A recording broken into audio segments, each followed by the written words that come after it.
जीव हमारी जाति है, मानव धर्म हमारा। हिंदू मुस्लिम सिख ईसाई धर्म नहीं कोई न्यारा।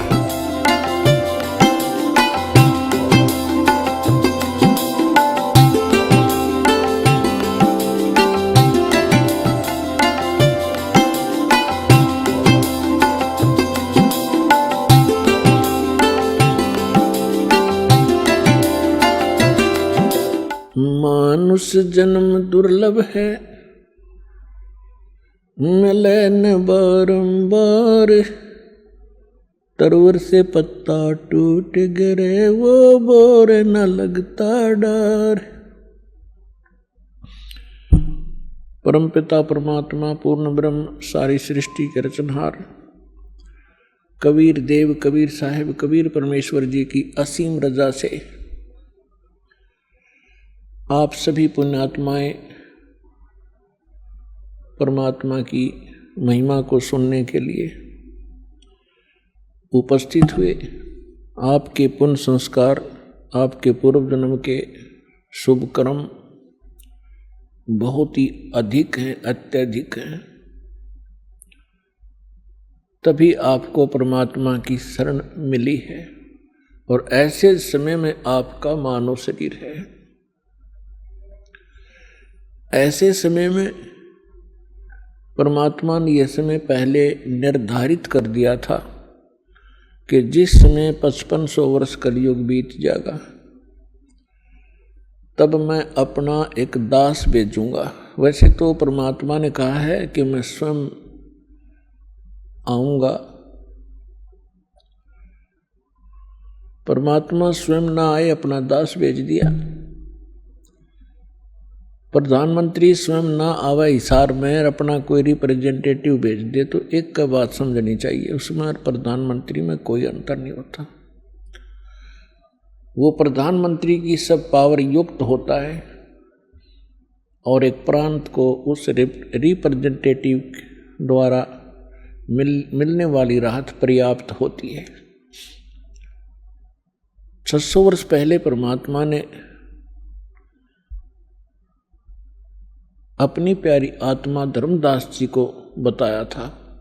पुण्यात्माओं, परमात्मा का विधान है कि वो अच्छी आत्माओं को मिलते हैं, उनको अपनी जानकारी देते हैं, अपने गवाह बनाते हैं। इस समय के लिए परमात्मा इस कलयुग के प्रारंभ में आए थे, प्रथम चरण में, और परमात्मा ने कलयुग को 3 चरणों में बांटा है।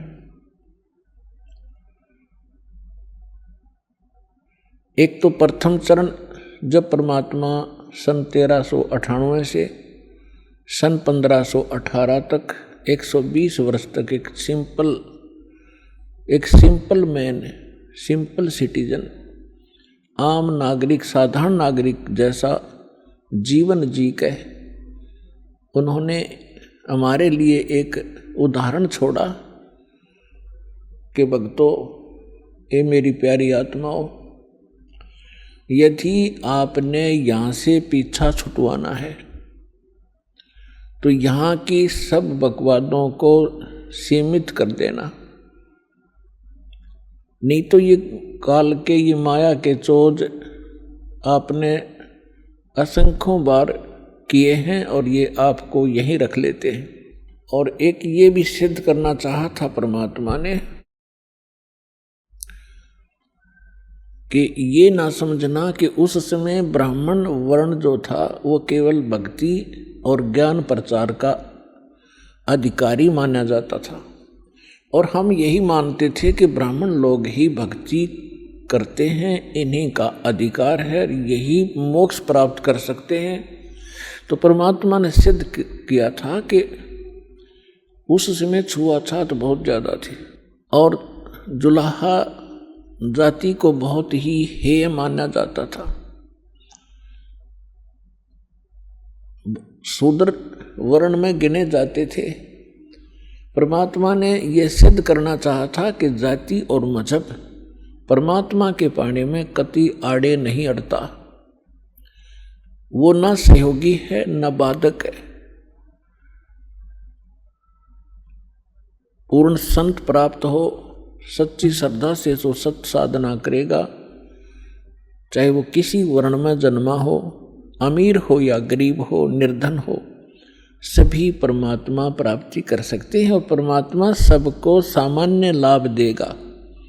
यदि राजा भक्ति कर रहा है और साथ में एक रंग कर रहा है, जब आध्यात्मिक सत्र का जो सहयोग होगा, परमात्मा दोनों को सामान्य देगा, कोई अंतर नहीं होगा। तो इसी प्रकार परमात्मा ने ये सिद्ध करना चाहा था कि टोटे में भक्ति करे सोए सही सपूत, ये मायाधारी मस्करे है न जाने कितने जालिए ऊत। टोटे में भक्ति करे, निर्धन दारिद्र होकर भी परमात्मा की आस्था जिसमें है, सोए सही सपूत, और ये मायाधारी मस्करे ना जाने कितने जालिए ऊत, रावण जैसे। और परमात्मा कहते हैं राजा हो भाਵੇਂ रंक हो, निर्धन हो या धनवान हो, इंसान हो, स्त्री या पुरुष हो, परमात्मा प्राप्ति कर सकता है यदि उसको सतगुरु मिल जाए। तो पुण्यात्माओं, आप उन पुण्यात्माओं में से हैं जो आपको सतगुरु भी मिल गए। अब यदि अब भी पार नहीं होगे तो फिर आपकी अपनी नालायकी होगी, परमात्मा ने रजा में कसर नहीं छोड़ी। तो पुण्यात्माओं, ये समय बहुत पहले निर्धारित किया था परमेश्वर ने, और काल ने अपना जाल फैलाया था। जब कबीर परमेश्वर से धर्मदास जी ने पूछा कि हे दीनदयाल,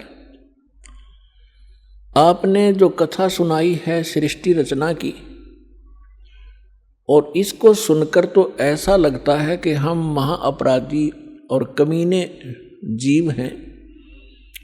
हम भरी थाली का ठोकर मार के सुख सागर को छोड़ के इस गंदे तालाब में आप इस ओछे जल में आ गिरे। आपके साथ हमने बहुत चीटिंग करी। हे दीनदयाल, आपने कैसे रहम किया हमारे ऊपर, आपने फिर भी आ संभाले। कितने दयालु हो आप, हमने कैसा जुल्म किया आपके साथ विश्वासघात किया। तब परमात्मा ने कहा कि धर्मदास, माता पिता के पुत्र या पुत्री कितने निकम्मे हो जाएं, फिर भी वो चाहता है कि ये कभी सुधर जा और मेरे पास आ जाएं तो मैं इनको सर्व लाभ दूं। अब ये सभी मेरी आत्मा है, मेरे से उत्पन्न है, मेरे शरीर से निकली है। परमात्मा ने अपने वचन से सभी की उत्पत्ति की है। अब हम परमात्मा के पेट से बाहर आए हैं, और जो भी माता अपने बच्चे को, बेटा या बेटी को जन्म देती है, उसको कितने प्यारे होते हैं। दास ने देखा एक माई का पुत्र बिल्कुल जन्म से अपाहिज था, लाल गिरती रहती थी, ऐसे बांगा टेढ़ा मुख था, और वो माँ उसको इतना प्यार करती थी, लाड करती थी, उसकी लार धो के और चूमती थी, प्यार करती थी। तो पुण्यात्माओं, हम उस परम पिता की आत्मा है जो हमारे लिए भटक रहा है। हम कितने निकम्मे हैं, कितने नालायक हो गए, फिर भी उसके हृदय में हमारी न्यारी कसक है। आप सुन रहे थे जगत गुरु तत्वदर्शी संत रामपाल जी महाराज जी के मंगल प्रवचन। अधिक जानकारी के लिए विजिट कीजिए हमारी वेबसाइट www.jagatgururampalji.org। संत रामपाल जी महाराज जी के शुभ आशीर्वाद से पूरे विश्व भर में 500 से भी ज्यादा नाम दीक्षा केंद्र हैं, जिन पर संत रामपाल जी महाराज जी द्वारा ऑनलाइन निःशुल्क नाम दीक्षा दी जा रही है। अपने नजदीकी नाम दीक्षा केंद्र का पता करने के लिए संपर्क करें 8222880541।